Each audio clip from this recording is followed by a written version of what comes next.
آج ہم ایک ایسی قوم کی کہانی جانیں گے جو بہت خوشحال تھی اور اس قوم کی رہنمائی کے لیے ایک پیغمبر بھیجے گئے۔ یہ ایک لازوال سبق آموز داستان ہے، ایک ایسی قوم کی کہانی جس کی تجارت تو آسمان کو چھو رہی تھی، لیکن ان کی اخلاقیات وہ زمین میں دھس چکی تھیں۔ یہ ایک بہت گہرا سوال ہے، اور یہی سوال اس پوری داستان کے مرکز میں ہے۔ کیا دولت کی ہوس انصاف اور ایمان پر اتنی حاوی ہو سکتی ہے کہ پوری کی پوری تہذیب ختم ہو جائے؟ تو آئیے اس تاریخی واقعے کی گہرائی میں اترتے ہیں اور اس کا جواب تلاش کرتے ہیں۔ اچھا، تو سب سے پہلے بات کرتے ہیں مدین کے لوگوں کی۔ دیکھیں، انہیں صرف تاریخ کے ولن سمجھنا کہانی کو بہت سادہ بنا دے گا۔ حقیقت میں وہ اپنے وقت کی ایک بہت ہی کامیاب اور امیر تجارتی قوم تھے، جن کی خوشحالی کے چرچے ہر طرف تھے۔ ذرا ان کی جغرافیائی حیثیت کا تصور کریں، وہ کتنی شاندار جگہ پر تھے۔ وہ دنیا کے بڑے بڑے تجارتی راستوں کے سنگم پر آباد تھے، جو یمن، مکہ، شام اور مصر کو آپس میں جوڑتے تھے۔ اسی وجہ سے ان کے پاس بے پناہ دولت اور طاقت آ گئی تھی، اور ان کا شہر ایک پھلتا پھولتا تجارتی مرکز بن چکا تھا۔ لیکن اس ساری چمک دمک کے پیچھے اس معاشرے کو 3 بڑی روحانی اور اخلاقی بیماریاں لگ چکی تھیں۔ ناپ تول میں دھوکہ دینا ان کا روزمرہ کا معمول تھا، ناانصافی اور کرپشن ان کے نظام میں رچ بس گئی تھیں، اور سب سے بڑھ کر وہ ایک خدا کی عبادت کو چھوڑ کر شرک میں مبتلا ہو چکے تھے۔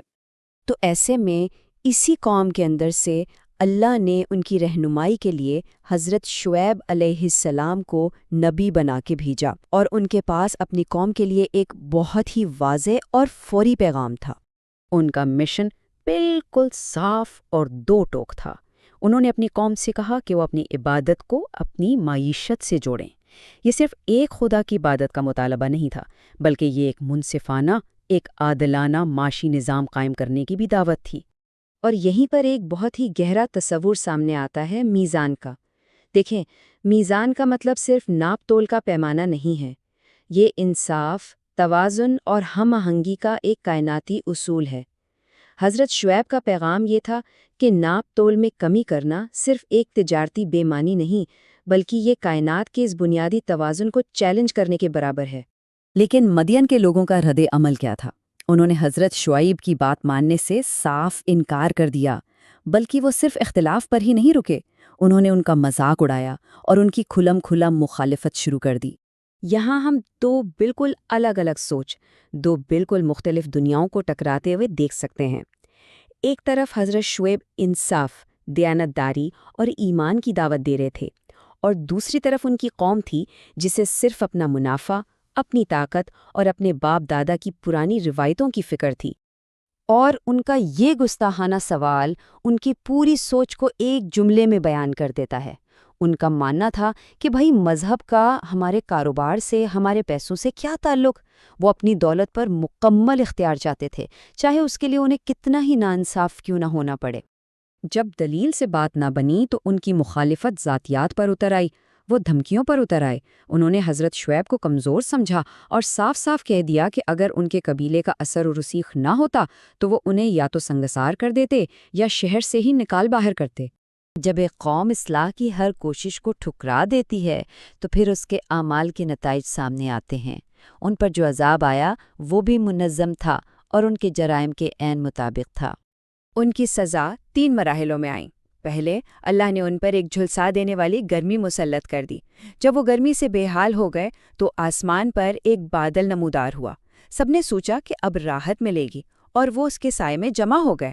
لیکن پھر ایک ہولناک زلزلہ آیا اور ایک آسمانی چیخ نے انہیں وہیں کے وہیں تباہ و برباد کر دیا۔ قرآن مجید اس واقعے کے اختتام کو ان الفاظ میں بیان کرتا ہے جو اس قوم کی مکمل اور اچانک تباہی کی ایک جیتی جاگتی تصویر ہمارے سامنے رکھ دیتے ہیں۔ اور یہ منظر ان کی تباہی کی شدت کو واضح کرتا ہے۔ ان کی خوشحالی، ان کے بازار، ان کے گھر، سب کچھ ایسے مٹ گیا جیسے وہ کبھی زمین پر موجود ہی نہ تھے۔ آخرکار اصل نقصان اٹھانے والے وہی ثابت ہوئے۔ چلیں اب آگے بڑھتے ہیں اور دیکھتے ہیں کہ یہ قدیم کہانی ہمیں انصاف اور بقا کے رشتے کے بارے میں کیا سکھاتی ہے، اس میں آج کے دور کے لیے کیا سبق چھپا ہے۔ خلاصہ یہ ہے کہ مدین کی تباہی کی وجوہات بالکل صاف تھیں۔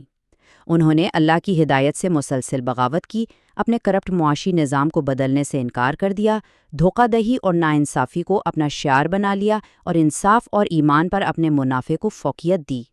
اور یہاں ہم واپس اسی مرکزی خیال پر آ جاتے ہیں۔ معاشی ناانصافی صرف ایک سماجی برائی نہیں ہے، بلکہ یہ کائنات کے قدرتی اور الہی نظام یعنی میزان کی خلاف ورزی ہے، اور تاریخ گواہ ہے کہ جب بھی اس توازن کو بگاڑا جاتا ہے تو اس کے نتائج ہمیشہ تباہ کن ہوتے ہیں۔ اور یہ کہانی ہمیں ایک آخری مگر بہت گہرے سوال پر چھوڑ جاتی ہے۔ آج کی دنیا جہاں ہر چیز کا مرکز منافع بن چکا ہے، وہاں ہمارے معاشروں میں انصاف اور توازن کے اصولوں کی کیا حیثیت ہے؟ یہ وہ پیمانہ ہے جس پر ہر دور میں ہر قوم کو پرکھا جاتا ہے۔